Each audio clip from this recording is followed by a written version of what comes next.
I'm Ben and I love to make things. And one of those things is Gymshark, which I created when I was 19 years old.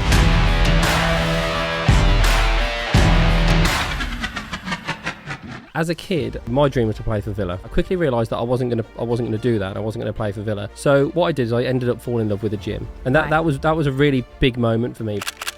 Before the gym, I wasn't like amazingly brilliant at school. I wasn't terrible. I was just getting sort of average grades. And then when I joined the gym, I think the consistency and the lessons that I learned in the gym, funnily enough, taught me that structure, that discipline, and things that I probably hadn't had ingrained into me quite as much as, you know, the gym really like nailed that into me. But even for the best of people, the people that are the most used to and capable of managing change, when it happens at the scale that we've experienced, going from naught to the, you know, where we are now, it's hard for even the best of people. If you expect to walk into a nice, shiny, polished, finished and perfectly working machine, I said Gymshark is not the right place for you. 9 times out of 10, he said, when you trust your gut, you get it right. So just go with that, and like, don't overthink things.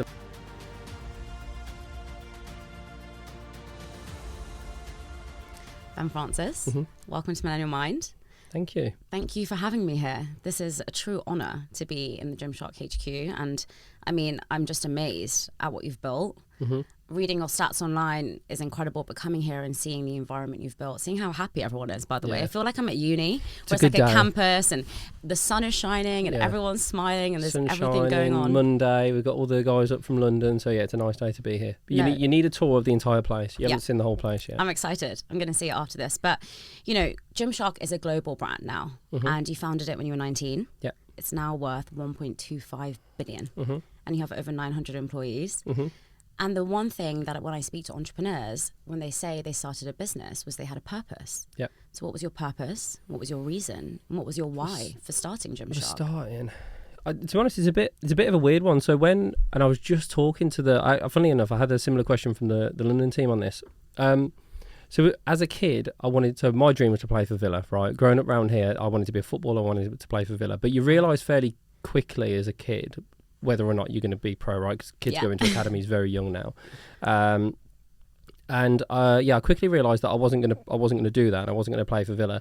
So what I did is I ended up falling in love with the gym, and that was a really big moment for me, because before the gym I wasn't like amazingly brilliant at school. I wasn't terrible. I was just getting sort of average grades. Right. And then when I joined the gym, I think the consistency and the lessons that I learned in the gym, the people I started to surround myself with, funnily enough, taught me that structure, that discipline, and things that I probably hadn't had ingrained into me quite as much as, you know, the gym really like nailed that into me. Yeah. So then I just, to be honest, wanted to be involved in fitness by any means necessary. Interestingly, I wasn't actually directly immediately attracted to the product as in apparel, because we sold supplements. I did fitness apps, I did fitness forums, I did all these different things, and then fell onto apparel and screen printing and sewing and all of these things by chance. So I think the why was all around just being involved in fitness, because fitness had changed my life so much. It turned me from a D student into an A student. I'd gotten into university all because of fitness in the gym. It's interesting you touch on university, because you've just been awarded a doctorate, right, from Aston University. Yeah. But it's really interesting to me that you say the gym gave you those habits. Yeah. The gym gave you that motivation. The gym gave you that discipline. Yeah. Do you think going to university is the right option at the moment, considering so many entrepreneurs are finding their own path in different ways? Yeah, I'm certainly not against uni. I think there's this, like, I do think you see it all on social media. There's this growing trend of like this, I don't know, anti-universities, and like people like just go off and do it, and I get it, right? So like logically it makes sense. If you want to start a business, why would you not go and start a business? But I do think that there's great utility in university, and my time at university helped me greatly, because again, I met people that I never would have met. You get thrown into a new environment with people from all the sorts of different places, whereas when I was at school, obviously it was only like local people from around here. And so I think, for me, university taught me lots of things, and I was quite lucky because I went to Aston in Birmingham, and the thing is with the course that I did is they did a common first year for all business students. So I did modules in business management, in like maths, in law, in accountancy. And even though at the time that like irritated me to death, right? I was like, why am I doing accountancy? I don't want anything to do with this. Why am I doing intellectual property law? Like, let me go and do something fun, right? Yeah. But it actually really helped me, because when I came to starting the business, I had that base knowledge that I could then apply. And like, I actually did some of the initial applications for some of the first Gymshark trademarks. Not very well. I'm not going to sit here and say I did a good job of it, but I did it. And I think some of that basic knowledge and accountancy knowledge came from university. So that helped me. And the other thing that university did, and this is more of a societal issue, I would say, is it bought me time. Like, because I'd worked so hard to get into university, like so hard, I'd given so much to get in. I guess there was this implied thing that I was going to go, and obviously I did go. But if I didn't go to university, then like, what was I doing? Do you know what I mean? You almost have to be on this path, right? So because I was at university, I almost had this free pass then to, like, in my spare time, mess around and do whatever I want on websites, Pizza Hut, all these things. But then if anyone asks, it's like, yeah, I'm a university student. I'm studying, so it's cool. So that actually really helped me. And like I said, I met some really cool people who I still stay in touch with to this day. I agree with you. I think university gives you some sort of structure, right? And I was like you, I actually hated my course. I was doing studied law. And I remember when I think back at university, all I think about is late nights in the library and me crying every day. Yeah. But it gave me resilience. Yes. And I always think now, you know, if I could get through that, I can get through anything. And I hated it, but I continued it and I persevered and I achieved it. So with anything that I do now, I always look back and think, I did do it, even though I had absolutely no clue. And there were moments, I remember one time when I was walking out the library, I had an exam the next day, and I bumped into a friend and they said, you prepared for tomorrow? What questions have you got? And I said, well, I've revised these 2 things. And they said, didn't you come to the lecture? She said, that's not being included in the paper. Yeah. And my heart sunk. And I remember in that night, I had to just memorize and cram. Yeah. And that state of panic always helps me get through moments in life where I think I'm not going to make it. I don't have time to do it, but I did it. Yeah. And so I think it builds you and it gives you that resilience and it makes you like work really hard in moments where you think you can't push yourself anymore. Yeah. And I think it's that first time in your life where it's a case of, it's sort of similar to the gym. And again, I didn't finish uni, so I'm not exactly an authority on it, but it feels like you get out of it what you put in. 100%. And it's the first time in your life where you're not being told, be at this lesson at this time or else, and you have to do this homework or else. It's a bit like, there's the course, you're paying for it, it's costing you an arm and a leg, so if you don't do nothing, then that's on you, right? So I think that was interesting. Like, similarly to you, did I particularly enjoy did I enjoy it? Do I look back and think, yes, I would do that again? I would do it again, but it didn't like identify with me. But that's because I think the way that academics at school as well, that never really hit home with me. Yeah. There are a few periods and moments through university and school which did really resonate with me, and that was so I did a BTEC in IT. Right. That was really important to me because I had great teachers and because it was a lot more practical. And for me, I'd rather do something than talk about it. Same. And I learn and I'm more interested in things that I can just do. So again, rather than talking to me about computers, give me a computer and I can mess around with it and learn with it myself. That was important for me. I think IT was also a really pivotal moment for me. And I honestly, I do count myself so lucky to have this opportunity because a lot of kids don't. But as part of that IT course, I got access to Photoshop, Dreamweaver, Illustrator, and a bunch of programs, basically the Creative Suite 5, I think it was at the time. Okay. That I never would have had access to. And those were some of the tools that I then used to help build Gymshark and articulate my ideas, design product, logos, all these different things. So so that was important to me as well. So there was moments in sort of like education that really meant a lot to me and were genuinely life-changing. Right. But also there was areas which I just didn't particularly enjoy, probably more the exam-based stuff. I agree with you, and I think the reason for that is when you go to school and you go to university, you're often learning to memorize and to pass a test. You're not learning because you really enjoy it. And I found that when I went back to Warwick to do a diploma, there was no tests. Oh, you was at Warwick? Yeah, so you just down the road from here. Yeah, exactly. Nice. I actually worked in Solihull when I was at Warwick at Hollister, so I'm quite familiar with the area. The one in Touchwood? Yeah. Oh, okay, nice. But when I went back to Warwick, I went to work at E.ON, which is an energy company, and they sent us on this diploma, and it was at Warwick again, and I thought, oh my God, I'm not going. But this whole course was just about learning. Yeah. And so what you do, you would learn a principle, and then you'd apply it.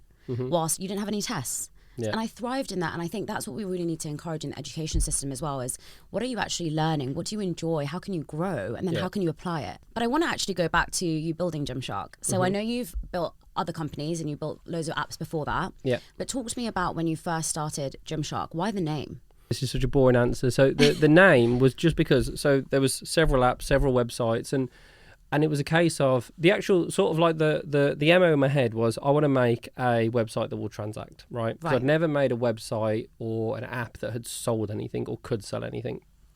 So that was the objective, and this is something that I talk a lot about in terms of like just set the bar incredibly low. Like I said, there wasn't an ambition here to start a $1 billion brand or a international brand or anything like that. It was website that will transact. So that was all it was, and I'd seen like an American mascot. It was like a cheetah or a tiger or something, and it was all muscular. And I remember thinking, I'd imagine if that was a shark. And it was as simple as that, to be honest. And on GoDaddy, the domain was £3.50. It was cheap and it was easy and it was short because, again, the shorter domain name, the cooler it looks. So literally just bought it and went from there, to be honest. So there wasn't like mass inspiration behind the name, but as the brand grew, it just stuck. So talk to me about your first day of starting it. I wouldn't be able to remember the first day. Honestly, it would have been the most mundane and boring day ever. I think it was just a case of, again, making a website that would transact. I mean, I've still got the first transaction, the test transaction I made back in the day, saved on my phone. Because it was, Gymshark's 10 years old, right? But I was messing around with the website well before that, because obviously it took time to build and actually get a sale. It didn't become a private company until probably 4, 5, 6 months after the website was made. So to be honest, the first day would have been fairly boring. Just make the website, and then no one went on it for like months. Like no one visited the website for months. Started the Facebook page and all these things, start posting. I did the test order to make sure it would work. I'll have to have a look. I don't know what the time difference was, but I did the test order. Then just like nothing happened. And then I think I did another test order because there'd been nothing that had happened for so long. And then I think I did either 2 or 3 test orders. And then eventually someone made an order, and I was like, okay, it is working. Yeah, someone has done it. So did you do this alone? No, so I'd started the business with a friend of mine called Lewis. Okay. So it was me and him. Okay. And there was a group of us, and we did all sorts of different things. But we were all massively into the gym. Right, you're all into it. Yeah. It's interesting because I've obviously quit my job now, and I have my own business. Yep. And I often think, how do you hire the first person? Right? How do you make that first move? Always family member or friend. Yeah. Mine was my brother. Really? Yeah. And how was that dynamic? Fine, to be honest, because he was in a place where I think he's a couple of years younger than me, so he just finished school, and he was umming and ahhing as to whether to go to university or not, and he didn't know whether he wanted to. Right. So I said to him, "Why don't you just come and work for Gymshark for a few months, see how you get on, and if you don't like it, then you can go off." And he was considering travelling in Australia and all that sort of stuff, or go to university, and he never left. So that was it, really. And then it's like close friends, and then it develops into like friends that are slightly more on the periphery, but then have more of a skill set. And then you hire like people that you don't know that have gone through an interview process, and it just sort of develops over time. So you said Gymshark is 10 years old. Yeah. And you've obviously scaled the company significantly from when you first started. From an outside perspective, when you're scaling and you're growing, it's amazing. Yeah. But from an internal perspective, often it can be overwhelming. Yeah. How did you manage that? Well, you're right. So on the outside, it looks, I think it's like we use the analogy like the duck above water looks so calm, or the swan, and then below you got the little feet paddling away. And I think that's what Gymshark's very much been like. And obviously the earlier days are far more chaotic than the later days because you bring infrastructure in and foundational teams and things like that, which really helps. But I'd be kidding if I said that it was anything other than extremely, extremely difficult. It's like this weird mix of hands down by far, and it continues to be the most biggest and most difficult thing I've ever done in my life, the biggest challenge of my life. But then there's this thing where it's like also the most enjoyable thing, and I wouldn't do any other job. So it's this like weird mix of so many different things. And even like coming into this job, which I've now been doing just over a year as CEO, that's like a different world to what I was doing previously as well. So for me, it's amazing because I do enjoy change and growth and all these things. I'm massively into self-development. I talk a lot about that. So for me Gymshark's been amazing because there's been so many facets of the business that I've been able to jump into and learn and explore, different parts of the world that I've been able to spend time, different people that I've been able to meet. But yeah, growing a business is incredibly, incredibly difficult. And by the way, not just on the founder, the CEO, but on the entire team.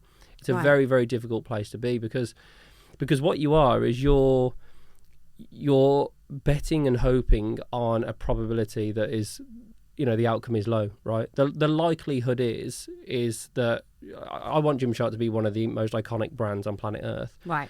And that's really important to me. And I think we've got a clear pathway as to how we do it. But there are infinite challenges and things that we need to, challenges that we need to overcome in order to achieve that. And I think that's an interesting thing to experience on a daily basis. And even this morning driving to work, I was thinking, right, because change over, every day for a week or so is, you can get around it. And then change every day for a month, at that point it starts to get a bit a bit more difficult. And then change every day for a year, at that point it's hard. Change every day for 3, 5, 6, 8, 10 years. At that point, you just have to get used to constant change.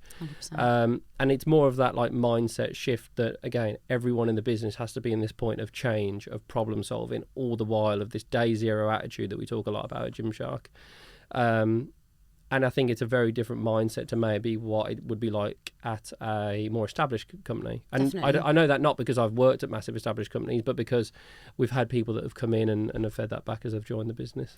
I was a change consultant at Atos, and my job was purely to go into organisations and manage change. Yes. And now one of the things I do is I speak at big corporations. Yep. And the thing that I think is missing the most is strengths-based leadership. Mm-hmm. And by that, I don't necessarily mean talking about your strengths and weaknesses only. I mean, the analogy I always give is each employee is a puzzle piece. Yeah. And together they make a piece of a puzzle. Yeah. And that puzzle is your vision, it's your company, and it's your values. Now, I think what people miss is taking a step back from that puzzle piece and looking at that puzzle and saying, where are my gaps? Yeah. Where do I have excess pieces? And how do I piece everyone together? Yeah. And like you said, change. People do not like change. I know because I've worked in massive companies, and I would always say to my team, how do we change their mindsets to essentially love this chaotic, chaos, new, exciting movement every day that's happening? And you need a certain kind of employee to want to work with you on that. How do you actually identify the gaps in your missing puzzle piece?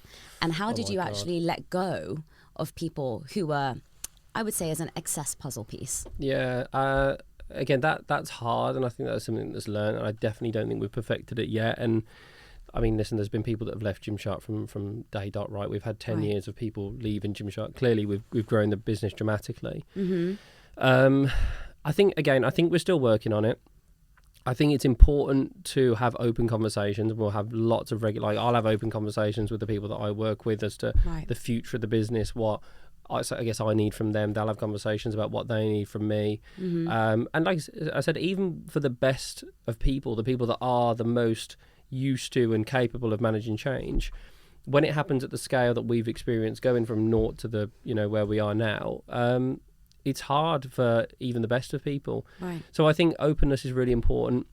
And like I said, that's openness on an individual level, but openness on a mass level. So just coming out of the conversation with the Regent Street store, first thing I said was, if you expect to walk into a nice, shiny, polished, finished and perfectly working machine, I said, Gymshark is not the right place for you. Day one. This is their first day together in the office. Gymshark is not the right place for you if you want that. So I think just level set those expectations immediately. Right. This is Gymshark's first ever permanent store. Yeah. There will be things that will go wrong. It's a change in our business model. It's a change in our approach. And it's just something that we've never done. And as a result of that, I think you need to prep and ready people for that well in advance of it actually happening. And again, really instill that we need to be solving these problems together. So if someone comes into the store and they say, I can't believe that this isn't there or this isn't working because at my old job this was. Right.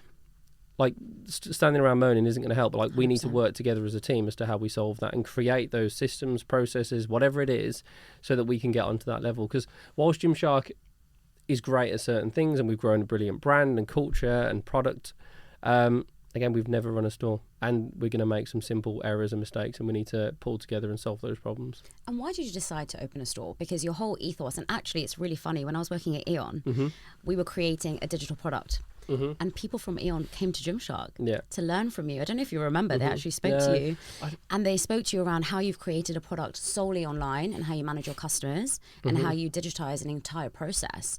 So why did you then move from that model to then opening a store on one of the busiest streets in London? Okay, so that, first and foremost, this whole thing about Gymshark just being online, it's that's Gymshark's greatest lie.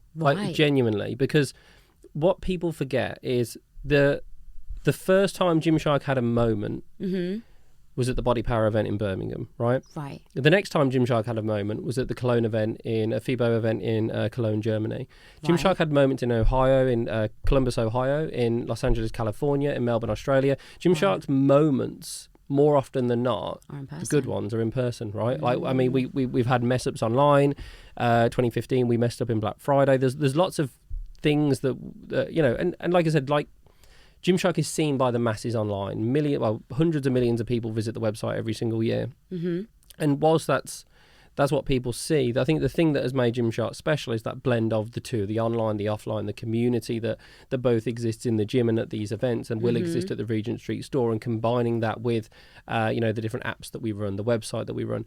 And I think that's really important, that whilst people do look at that, almost that big shiny penny of the Gymshark website that gets all this traffic, there's so much more that leads to that. Right. And so what was the decision about opening a store in London? So the decision about opening the store, so we've wanted to do this for years. Like, we've wanted to do this for a long time. And there's sort of several, and I won't go into detail yet because I want the store to launch. I want it to be a bit of a surprise. So there's several different, almost like segments of this store that I think make it really special. Okay. And the plan was, over a 2 to 3 year period, we're going to test all these different things. And we'd opened up a 30-day test in Covent Garden that was basically just there as a test to run our own retail store, to see how it would perform, to see how we could manage it, managing stock, managing staff, all these different things. Unfortunately, 2 weeks in, the lockdown happened, pandemic came in, we had to close the store. And the whole idea was, over that period, if the pandemic didn't happen, we would try lots of different things. We got a very much what we call a test and learn mentality, which again is like, it's a common phrase generally used at Gymshark. However, during the pandemic, everything changed, shops were closing, and it just wasn't the time to go into retail, right? Right. And in typical Gymshark fashion, when everyone else is coming out, that's when we get interested and think, is there an opportunity to go in here? Right. And again, don't get me wrong, there's, like, touch wood, this will work well, and I think it will. I see a brilliant store that's being built in front of me. And we thought, like, let's give it a go, let's give it a shot. And the guys were actually in London looking for an office. There's 3 or 4 of them doing a bit of a tour of central London, and they were looking for an office. And then they saw this store, which is on Regent Street, which is, I think, the most iconic street in London, possibly even the most iconic street in Europe. Right? It's a beautifully curated street. The architecture is gorgeous. The location is perfect. It's even the surrounding brands, the area, like the walkability. It's got everything. The heritage. And the guys were there. And it was one of the, I don't know if they always do this or not, but one of them sent me a video, right? And they were like, this store's available. And they pan round and you can see that sort of, the curve. I don't know what they call it, where it curves round. They had all the Union Jacks across the top. And they said, this store's available.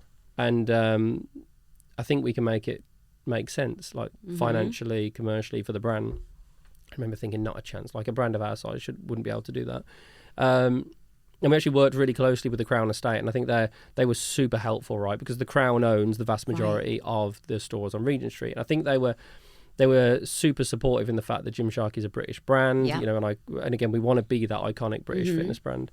And they helped us out, and we've managed to agree terms, and we got to a point where everyone was happy, and now everyone's just excited about building the best store that we possibly can.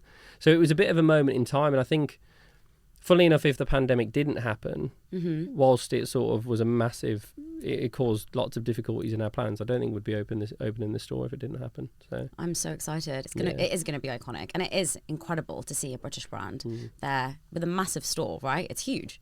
So I'm very, very, very excited.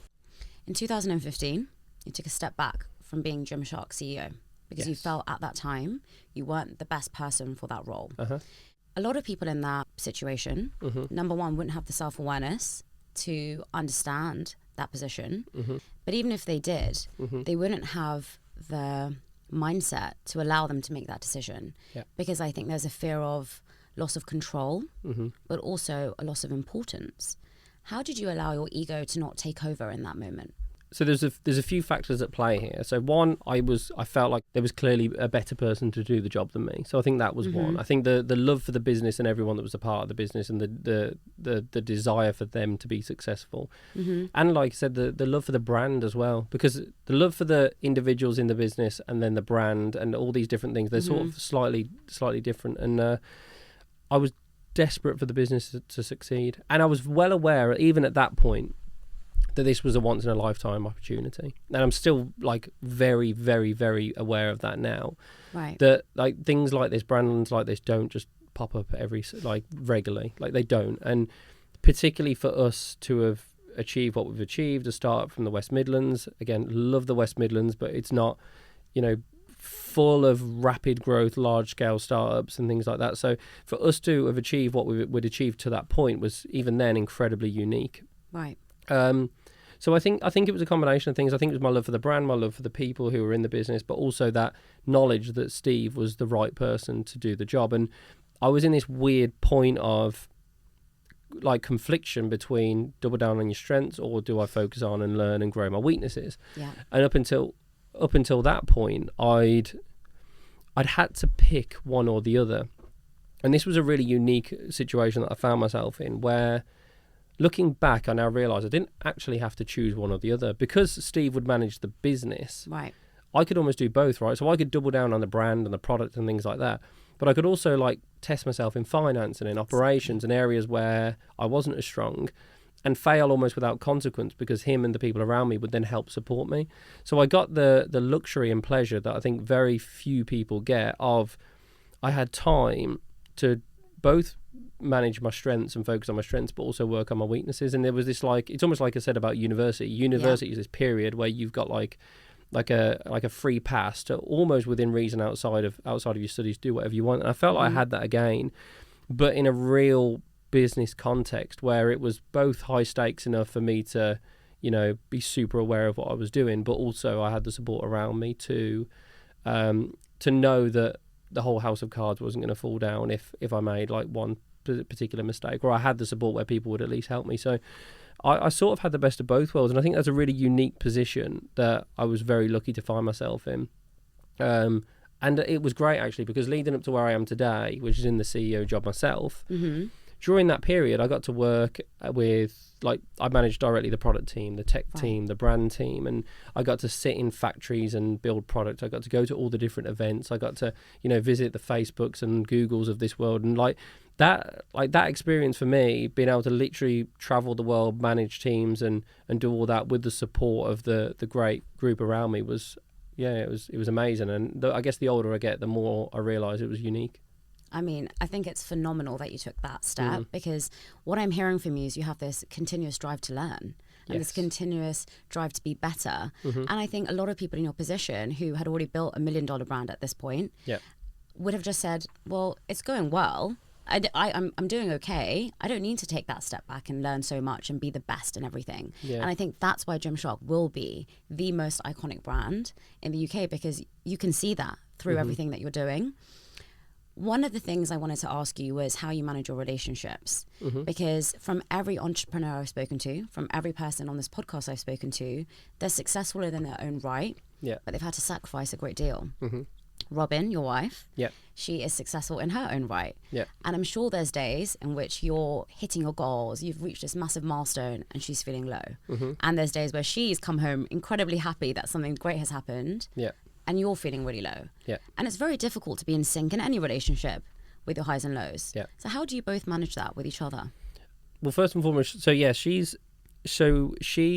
was massively on YouTube. She ran her own business. She was incredibly successful across social media. And I mean, listen, her content was absolutely brilliant and very much fitness oriented. She ended up getting involved in Gymshark and became a Gymshark athlete. And that's how we essentially met.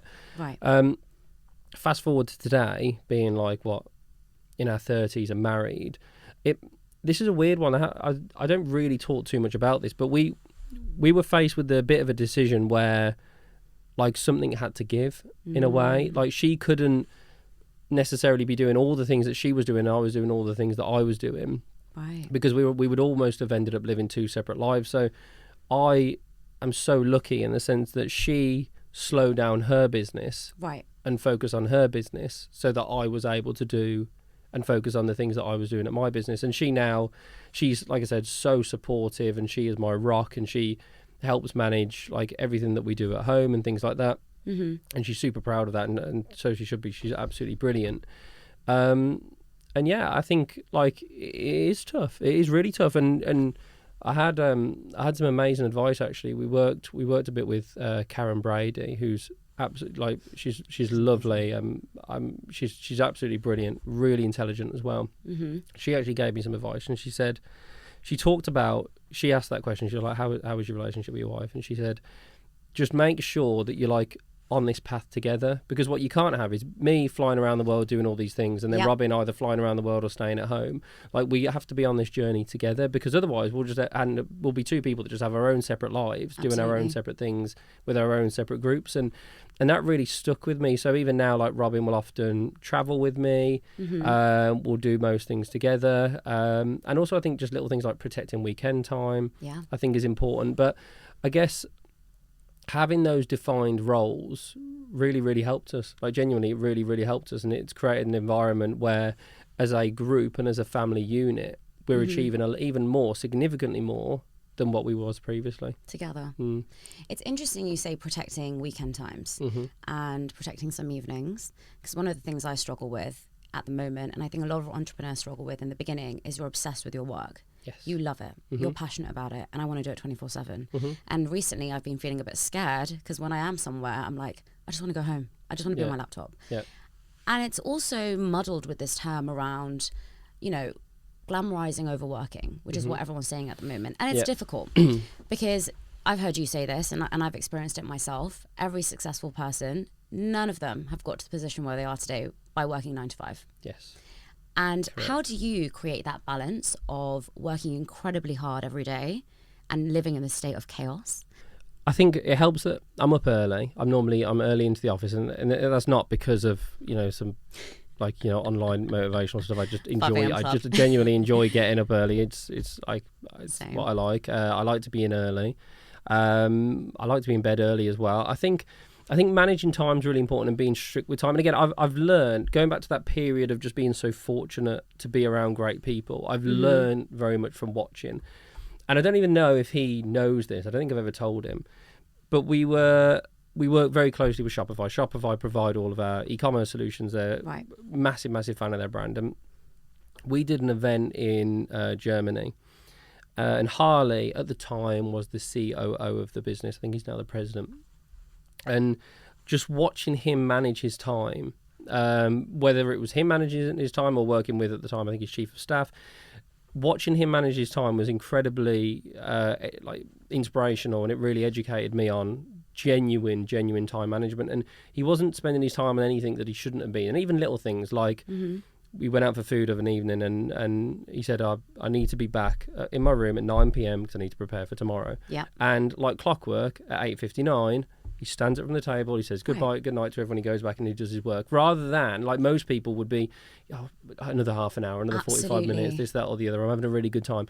He just managed his time so well, and that just made me think, I think I could do much better of managing my time. And then there's little daily things that I'll try and do, which is more trying and eke more out of each day, whether it's more shorter meetings rather than longer meetings, prep before, so that, again, the meeting itself is shorter and more to the point. Like, things like that really help. But yeah, again, I think for me, managing time is incredibly important. I think it's probably not spoken about enough. It's not. And I have a performance planner for you today, which is something I designed. Okay, nice. And in one of them, in every day, you time block. Yeah. And the reason why I started time blocking is my auntie Rashma, she's the founder of Girls Who Code. Yeah. And my mum said when they met her for breakfast one time, they got to her hotel, and she was like, she was so lovely, all the breakfast was already ordered for us. Yeah. And in my head, I'm like, because she didn't have time for you to wait to order. And she said, I have an hour and a half. And exactly like you said, an hour and a half later, she got up and she left. Yeah. Now, for my mum and her sister, they were like, that was so weird. Like, and I was like, some people think it can come across as rude at times. But I think because they know her, they're like, she works like clockwork. Yeah. And I set that expectation with my friends as well. So yesterday I had an engagement. And I had the option to either stay till 11 o'clock at night or leave at 6 o'clock. And I set the expectation because I knew I had to come here today and I knew I had to prep. And my mum was like, but you should have stayed. And I was like, but I have to sacrifice, and I want to sacrifice. And I know that if I came home at 11 o'clock, I would have done it, but I'd probably been a bit more of a mess. Yeah. And I think I always explain to my parents as well, because they're kind of in this phase of, you never come to anything, you always leave early. And I'm like, but I'm so happy in doing it. And one day you'll understand why. Yeah. I think, and I mean, to be honest, I don't know if it's just me, I find pleasure and enjoyment in that rigidity of the structure, whereas previously as a kid I just would have hated it. And the other thing as well is sort of going high and low, so like managing those minutes makes a massive difference. But for me, if I then zoom out, and I'm fortunate enough, I've got a partner, sort of like an EA called Zoe who sort of partners me in the business, and like at the start of the week, we meet on Monday morning. It's like, right, what 3 things we're going to nail this week? Like there's so much going on. There's like 50 things that we need to do, but what 3 things are we going to nail? Like we are not leaving the office on Friday until these 3 things are done. It could be as simple as that, right? Yeah. We had that meeting this morning, and so yeah, I think just time management is incredibly important. Again, I didn't necessarily learn that through someone telling me direct, but I think just watching successful or high performing or whatever people, I think that became very obvious to me quite quickly.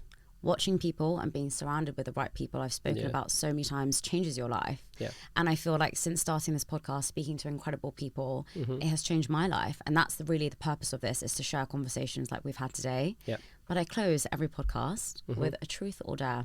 Okay. Which would you like to pick? My God, truth? If you said dare, I was going to make you go down to the gym and do 10 pull-ups. So I'm glad you picked truth. What's one of the biggest things you've regretted throughout your career? Regretted? It's going to be a boring answer though. Okay, let's do a different one. So it's like not trusting my gut. Like genuinely, I know that sounds stupid, right? There's the amount of times, and it keeps happening. It irritates the living daylights out of me, because I'll get back in the car after a day at work, and I think on that, and it could be something big, it could be something small, but and this is what. So Steve, again, the sort of outgoing CEO, he spoke to me the other day, and he said 9 times out of 10, he said, when you trust your gut, you get it right. So just go with that, and like don't overthink things. And like I'm not prone to overthinking a lot of the time, right? But then there's certain things that I will, and I think I just need to just trust my gut. So there's been times where I haven't, right? We haven't taken the leap that I thought we should have. We haven't done what I thought we should have.